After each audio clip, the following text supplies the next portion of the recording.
Joseph was special. His father, Jacob, loved him very much. Jacob gave Joseph a beautiful coat. It was a coat of many colors. The coat showed everyone that Joseph was Jacob's favorite. Joseph's brothers saw this. They felt envious of their younger brother. They started to harbor ill feelings towards him. Little did they know this jealousy would have dire consequences. The brothers' jealousy festered. They saw Joseph's coat as a symbol of their father's favoritism. One day they saw Joseph tending sheep in the field. They seized their chance. They ripped the coat from Joseph's back and threw him into a deep, dark pit. Joseph pleaded with them, but they ignored his cries.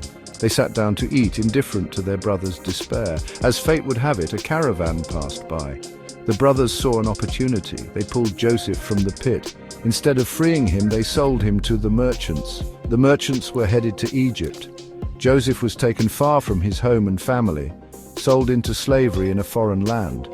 The brothers returned home with a heavy heart and a wicked lie. They showed Jacob the bloodied coat, claiming a wild animal had killed Joseph. Jacob was devastated. Life in Egypt was harsh for Joseph. He was sold to Potiphar, an officer of the Pharaoh. Joseph worked hard, even as a slave. He was honest and trustworthy. Potiphar recognized Joseph's good character and put him in charge of his household. Joseph excelled in his duties, proving himself to be a capable and loyal servant. However, Joseph's troubles were far from over. Potiphar's wife falsely accused Joseph of a crime he did not commit. Joseph was thrown into prison, unjustly condemned. But even in prison, Joseph's spirit did not break. He remained faithful to God, believing that he had a plan. Joseph's unwavering faith would soon be rewarded. In prison, Joseph met the Pharaoh's cupbearer and baker. Both had strange dreams. Joseph, touched by God, interpreted their dreams. His interpretations proved true. Years later, the Pharaoh himself had a troubling dream. He dreamt of 7 healthy cows, followed by 7 sickly cows. He also dreamt of 7 healthy ears of grain and 7 thin ears of grain. None of his advisors could interpret these dreams. The cupbearer remembered Joseph. He told the Pharaoh about Joseph's gift.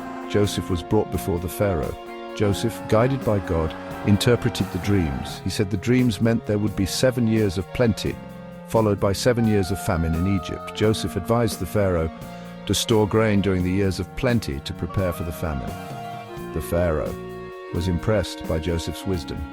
He appointed Joseph as his second in command, giving him the authority to enact his plan. Joseph's rise to power was no accident. It was a testament to his resilience, his unwavering faith, and God's guiding hand. Even in the darkest moments, Joseph held on to hope. His journey from the pit to the palace is a story of how faith and perseverance can overcome even the most difficult challenges. It is a message of hope for everyone, a reminder that God can bring good even from the most painful experiences.